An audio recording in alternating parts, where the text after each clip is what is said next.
Hi, kids.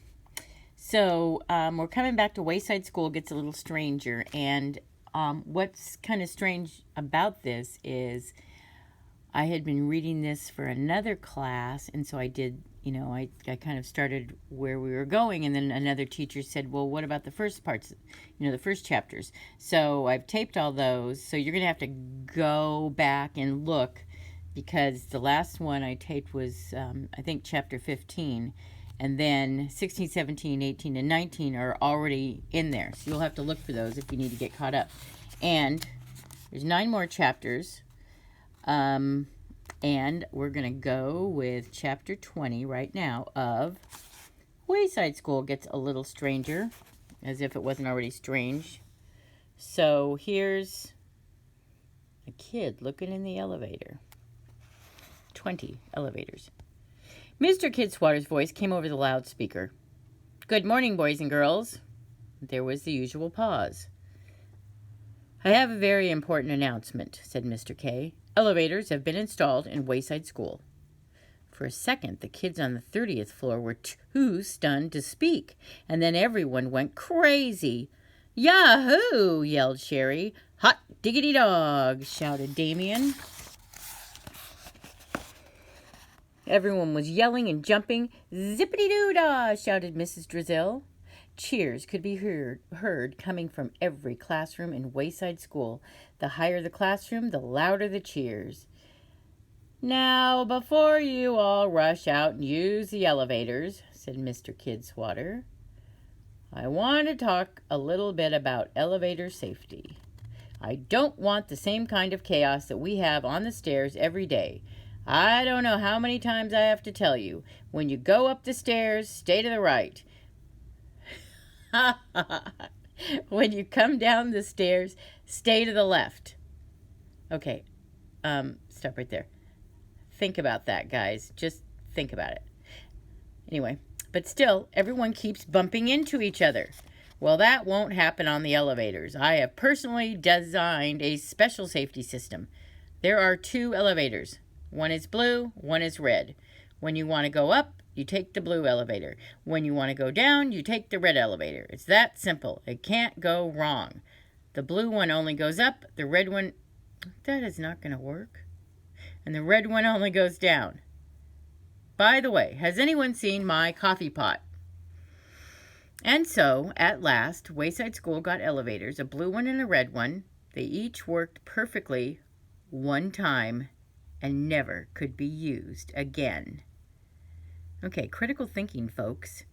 Tell me why they couldn't use them again. And have your teacher send me a note about it. Okay, that way I know you're listening. Chapter 21, open wide. There's a scary picture. The good news, Jason got to leave school early. The bad news, he had a dentist appointment. I'll never eat candy again, he promised the tooth god as he headed down the stairs. And I'll brush my teeth after every meal. I promise, even if it's just a snack. And I'll bring my toothbrush to school. Just please, please, please don't let her find cavities. I've heard that song before, answered a voice inside of his head. Every time you go to the dentist, it's the same thing. But then, a week later, you're eating candy and forgetting to brush your teeth. No, this time I really, really mean it, Jason promised. Too late, said the voice. An hour later, Jason was lying on his back in the dentist chair. Open, said the dentist. His dentist's name was Dr. Payne. She had long fingers and even longer fingernails. Ooh. Jason opened his big mouth. He had the second biggest mouth in the class. Wider, said Dr. Payne. Jason stretched his mouth until his cheeks hurt. That's good, said Dr. Payne. Now just a little bit wider. The veins in Jason's neck bulged out as he stretched his mouth even wider. His eyes watered. His throat was dry. Okay. Just hold it like that, said Dr. Payne, and she turned on the sucking machine and put a tube in Jason's mouth. The machine made a gagging noise as it sucked out the last drop of moisture. As Dr. Payne poked around at his teeth, she said, tisk, tisk, and oh my, several times. "So how do you like school?" she asked. "Ah," said Jason. "What grade are you in?" "Ah," said Jason. "Well, just remember," said Dr. Payne, "it's very important to always listen to your teachers and do whatever they say."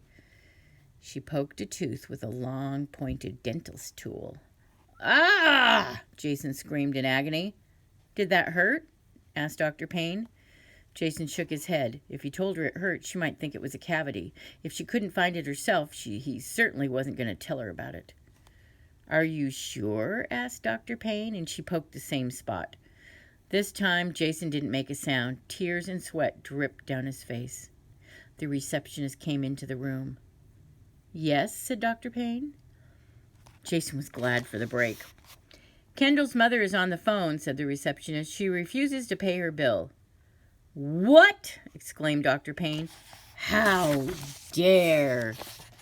"She says you pulled the wrong tooth." "Give me the phone," shouted Dr. Payne, and the receptionist handed it to her. "This is Dr. Payne. What do you mean you're not paying your bill?" "Well, then just bring Kendall back in here and I'll pull that one too. I'll pull them all, but you still have to pay me." "Your lawyer? I don't care what your lawyer said. You can tell your lawyer to rub a monkey's tummy." "You heard me. Rub a monkey's tummy with your head." And she slammed down the phone.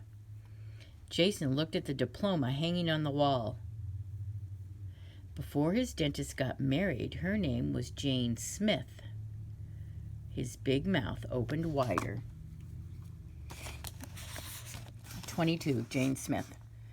"I found Jane Smith," Jason told Stephen the next morning after he got to school. "You better tell Dee Dee," said Stephen. They hurried across the playground. A whistle blew. "No running," ordered Mr. Lewis, the professional playground supervisor. "Now I want both of you to go back to the edge of the blacktop and walk this time." Oops, sorry. The boys went back the way they came, and then they came back the way they went. Dee Dee was sitting on a bench.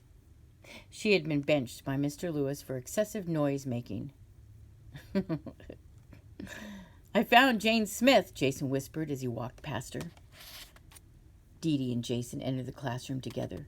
Mrs. Drezil was seated behind her desk, and as they passed in front of her, Dee Dee stopped and said, "Did you have a nice time at the dentist yesterday, Jason?" "Yes, Dee Dee," said Jason. "It was very nice."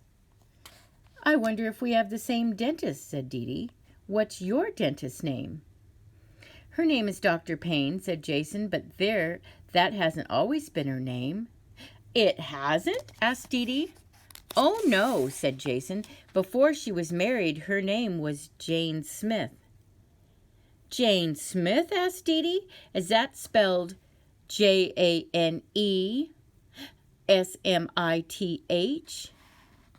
"Yes, that's how you spell Jane Smith," said Jason. "But like I said, that's not her name anymore. Her name is Dr. Payne. She works at the dentist office at 124 Garden Street." They took their seats.